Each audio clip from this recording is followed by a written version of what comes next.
Imagine a CEO or the boss of a company telling his prospective customers to hold their horses and not spend much. Shocking, isn't it? Well, billionaire and founder of e-commerce behemoth Amazon, Jeff Bezos, had exactly this advice for customers. As Americans gear up for the holiday season, he urged small businesses and individuals that if they intended to spend on big ticket items this holiday season, they should rather keep those plans on hold. He said, and I quote, "If you're an individual considering the purchase of a big screen TV, you might want to hold on to your money and see what transpires. The same is true with a new automobile, refrigerator, or whatever else. Just remove some risk from the equation." Now, the context of Jeff Bezos' comments is very interesting. For one, he's just sacked thousands of people in one of the biggest layoffs that Amazon has ever seen. He is also putting out such signals at a time when there are fears of a global recession. Is that really what Jeff Bezos, as one of the richest people in the world, is saying? That a 4-decade high inflation that Americans are faced with will need them to save money. What about India? How does someone prepare for a global recession? Should consumers look at their wallets a little more closely, defer those big ticket purchases, or is this the time to go all out? To understand the context and the indications from Jeff Bezos' comments, how do you prepare for a global recession? I'm speaking today with M. Govinda Rao, former member of the 14th Finance Commission, Anil Rego, founder and CEO of Right Horizons, with us on the show today. And I'm also speaking with Anant Ladha, founder, Invest Aaj for Kal. Welcome to all of you, and thank you so much for speaking with us on the India development debate. Mr. Rao, let me begin with you. And it might seem a little strange that I'm giving so much credence to Jeff Bezos' comments. But after all, he is a man who knows how to make money. He reads the signs, he knows the market. And imagine he is telling his potential consumers, don't be so quick to spend. Do you think it's sound advice? Well, it is a sound advice as far as Americans go, but it's also going to create some sort of a dampening effect on the demand for the rest of the world.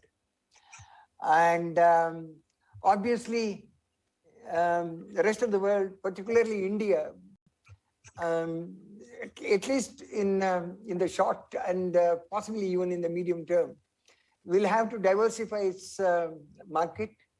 And this trend about increasing tariffs will have to be reversed, because that's a double-edged sword. If you increase, if you reduce the imports, you will also reduce the exports. And more than anything else, possibly move into the domestic demand situation. In fact, spur the domestic demand, so that India is in a recovery phase. India is also facing a very high inflation rate. Obviously, interest rates are going to go up even now. Not only the interest rates, there will be pressure on the exchange rates with the funds flowing out of the country, because Americans and Europeans and the British are likely to increase their interest rates to fight the unprecedented inflation rate in those countries. So we are faced with a challenge, and high interest rates will have its effect on growth rate later, at least in the medium and longer term. So let me put it. But at least immediately we will have to start thinking, diversifying our exports, and more importantly, sort of focus on the domestic market. Let me put this in a very simple way. The question to you, Mr. Rao: while the world prepares for a global recession, should India worry as much? Yes, India should worry. Definitely, India should worry. But I mean, export has never been our strong point. But then, you have problems with not only the Western Europe and United States, but you also have problem with China, because China is still in a bad situation. So, in fact, China has beaten even the US as our largest trading partner. Then you have, the other problems on the current account because of the elevated prices of crude oil. So, there will be problems on the external front, but nothing is insurmountable. I mean, you can deal with that, but there will be difficulties. And the one encouraging thing that we see this year is the growth of credit from the commercial banks. The time when we had the double balance sheet crisis is getting over, but at the same time, the recovery will be not as fast as we would have liked to have it, because the investments will have to return, because investments have over a period of time fallen. If you really want to increase the growth rate, have a steady growth rate at about 7% for the next few years, you need to increase your, at the present, you need to increase your saving ratio to somewhere about 32%. And we have somewhere about 28, 29% at the moment. Okay. So there are issues of that nature, but there are challenges, but then I think situation is not going to be insurmountable, and then we will be able to handle that. So, let me bring this down to what it means for our viewers individually, because, and let me start with you, Mr. Rego. We are still seeing revenge buying. In high-ticket purchases, there are a lot of Indians who want to spend. People want to spend on expensive holidays. They haven't had the opportunity. Luxury items are doing very well, sometimes more than discretionary items.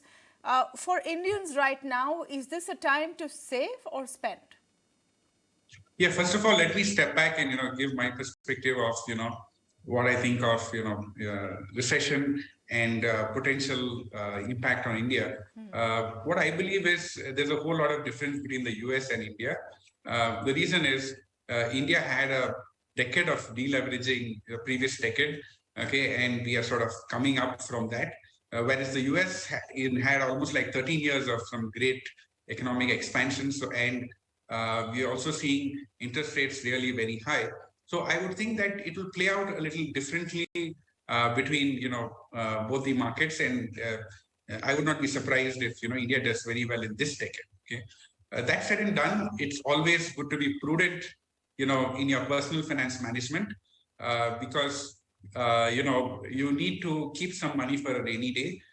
Yes, in the short term, with global market and recession, let's say in the US, there will be some rub-offs here, especially if you're employed, say, in the technology sectors, etc.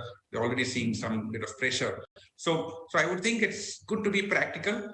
Buy what you need to buy.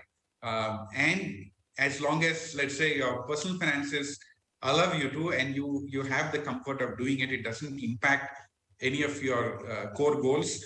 After you've kept aside, a little bit of money for emergencies, and let's say, what if like, there's a tightness in the job market, or, there's a layoff, for example, you're finding the repercussions of what's happening in the US in the same, Indian portion of the companies, Indian subsidiaries. So I think it's good to be cautious, but I don't think that we're going to see a very prolonged recession out here. And I think it's nothing to do with whether you're in recession or not. Okay, but maybe go fact check and talk to your, somebody who can do your financial planning, review it, and if you're fine, then I think there's no harm in spending. Mr. Anant, the fact is that a lot of these high-ticket spends are also based on how you are feeling, your confidence levels. Some of these are emotional decisions. If you're feeling secure, things are looking up, it pushes you towards spending. And we've had a great festive season. We've seen that right now. Do you think that we need to continue in that leg? And do you think Bezos' advice is not really for us? Or is this something that Indian consumers also need to look at very carefully?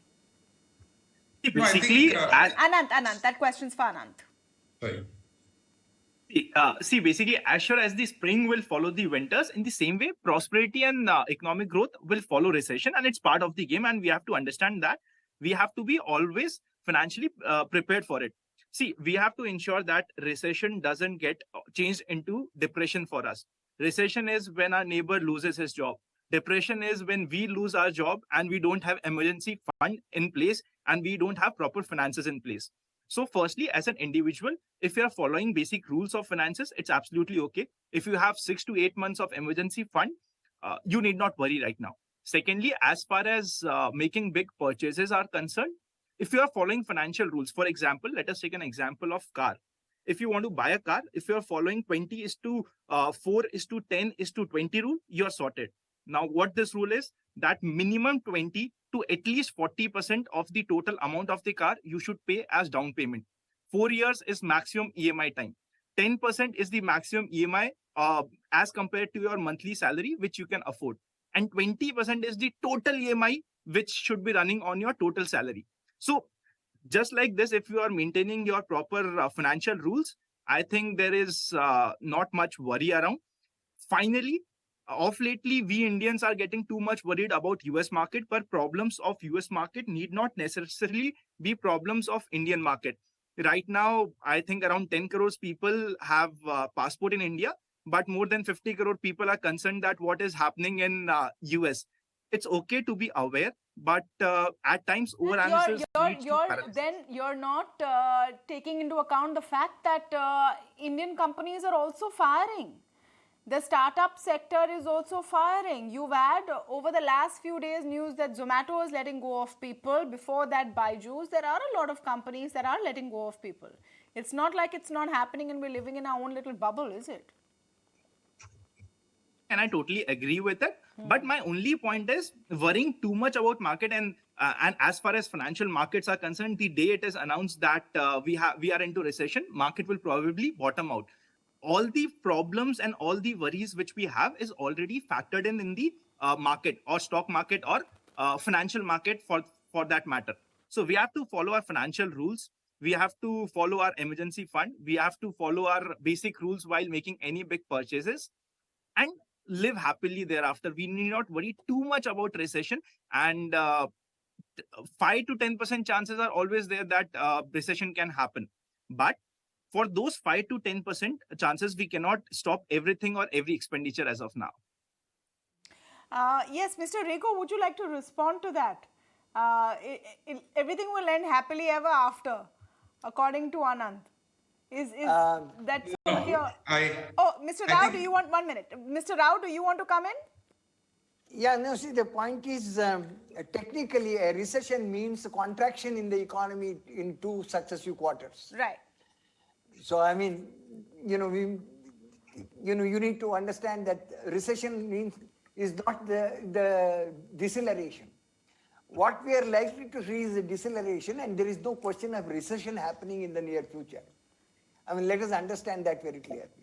No. The growth rate this year is expected to be 6.2, 6.5%. But then, of course, the Ministry of Finance says it is going to be about 7%. Now, this might come down. I mean, there is already an expectation that this is likely to be lower next year. But it is not going to be negative. See, contraction in the economy is not taking... No, absolutely. Your point is well taken. Okay. The recession fears are in the US, in UK. There is no fear of recession. We need to know that. Sure, sir. Point taken. Point taken. I think Anant is speaking... Economy will continue to expand. Yeah. The point that I am trying to make is that economy is not going to contract, is not going to expand. Not as much as we would have liked to. Absolutely. So we don't have to be very concerned about, sort of in that sense of the term. Unlike in the case of Europe or United States, it's not that we are going to expand. But there are certain sectors which are very highly globalized. Technology sector, for example, or many of the, after all, we live in a globalized world. So there would be a certain amount of spillovers that will happen. There will be some, some employment effect will take place. But by and large, I think it's not going to impact very severely on India. Whether we are going to live happily thereafter, is something which has to be seen, because my own feeling is that unless the level of saving goes up, level of saving and investment goes up, and the government will have to work on that. Unless the level of saving and investment goes up, the growth rate is not going to pick up. Ultimately, expansion in the economy will have to translate itself into creation of employment, and that will have to happen. And I think in the next 1 or 2, 3 years, there is going to be slower growth, but then with the appropriate policy responses, particularly now, because inflation is there and the interest rates are going to go up, and that is going to dampen the investment climate. So that's, these are all interrelated things. Absolutely. But I so think I'm glad to clear that up, Mr. Rao, because understandably it is, yes, sir. It is the US. In about 6 months' time, things are likely to settle down, and thereafter the things will be better. All right. Now, thank you for that. Clearly, we are not going to go through a recession. The US and Europe and UK are fears of a recession. We talked about a global recession at the outset of the show. The point I'm trying to make, and what we're trying to give our viewers a perspective on, is that should you in any way prepare for this global recession? We have to understand how much the impact is going to be on us. Should discretionary spends be postponed or better budgeted for, is the question. And Mr. Rego, I mean, look at it. We're going to go into a peak travel time. You look at the prices and the costs of travel and holiday this time round. I think the demand and the prices are the highest ever in the last few years. What is the kind of planning you need to do that? Because people also have a pent-up demand. They haven't been able to do much for the last few years. Yeah, so I'm just trying to say a few perspectives and maybe a little different. My point is, first, I don't expect a recession like the US, right? Yeah. But when it comes to markets, you may still find some bit of volatility. I don't think markets, price and everything, you will see it in the future if there's a turn in direction, and that is something that one will be watchful for. And coming to your point of, yes, it's good to be budgeting, right? And I think it's very, very important because there could be certain sections of the economy which are impacted. And the point you made about Zomato, for example, and some of the others, on exiting employees, that is a little more to the private equity and some of those sectors which are impacted. We have a large domestic oriented sector which was benefiting from all, the manufacturing and the automobiles, etc., should see some good growth and expansion. So I would believe that there could be a difference between sectors, and the ones inward focused may be a little better. So if you are on the technology side or in startups, etc., I think it's very, very important to tighten your seatbelts and be cautious, assume the worst and budget for it. And if you can still, spend, then why not? So look at where you are and whether that advice works for you or not. Anant, do you think that that's fair? That's a fairer and more pragmatic assessment? That don't just assume everything's going to be great because you're sitting in India. No, my first point, which I started my discussion with, was that you have 6 to 8 months of emergency fund in place, and then you are not worrying about recession. So you have to hope for the best if you are progressive in nature, but prepare for the worst. For preparing for that worst, we need that emergency fund in place. We need basic financial rules in place. We need to ensure that we are not over leveraging or taking too much excess credit. So we need to always make sure that we are always preparing for the worst case scenario, and we are sorted for that. If we are prepared for that worst case scenario, then any recession on any difficult time won't lead to depression for us, which is very much important. Absolutely. We have to prepare for the worst, but be optimistic because you might be better off. So Jeff Bezos' advice, net, doesn't apply to you directly right now. Would you agree with that, Mr. Rao? We can go ahead and buy our TVs if we can afford it. You should go and buy your TV if you can afford it.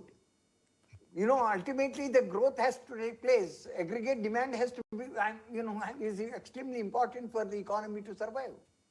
And those who, that's what I started first, basically saying that, you need to diversify into a domestic demand situation. And those who can afford it can certainly do it. And of course, there is a lot of policy response that is required from the government, because we have possibly one of the highest fiscal deficits and the debt hangover on us. States plus centers, even now, the fiscal deficit, last year it was almost 13% of GDP. Now it will be about 9.5%, 6.4 plus another 3% from the states. And so the government will have to create a fiscal space, which basically means that on the one hand, it has to generate sufficient revenues. On the other, a whole lot of other sort of subsidies and transfers will have to be sort of cut down. And it's sort of taking away from the financial savings from the sector, saving sector. I mean, it should leave much less. It should take less, so that it's private sector is left with greater amount of financial savings, which they can borrow, and then obviously the interest rates can be kept unchecked, because that's important. Interest rates are very important for the private sector too. So it's not a bad idea at all. And then certainly, if you are planning to go for a domestic holiday or planning to buy a car, please go ahead and do it. And this is the time to do it if you can afford it. All right. So, do your bit and actually spend for the economy. Yeah. Think about it. It's good for your economy. We are a consumer-driven economy. If you can afford it, don't do things where you're buying luxury, expensive items, say on loan, or where you can't really afford it. Have your basics in place, and then, well, if you can afford to, think of it as a national duty to contribute to the economy of a consumer-driven society. Well, thank you so much to all of you for joining us in this conversation and putting into perspective Jeff Bezos' very, very interesting comments. Thank you once again. Thank you. Thank you so much. Thank you.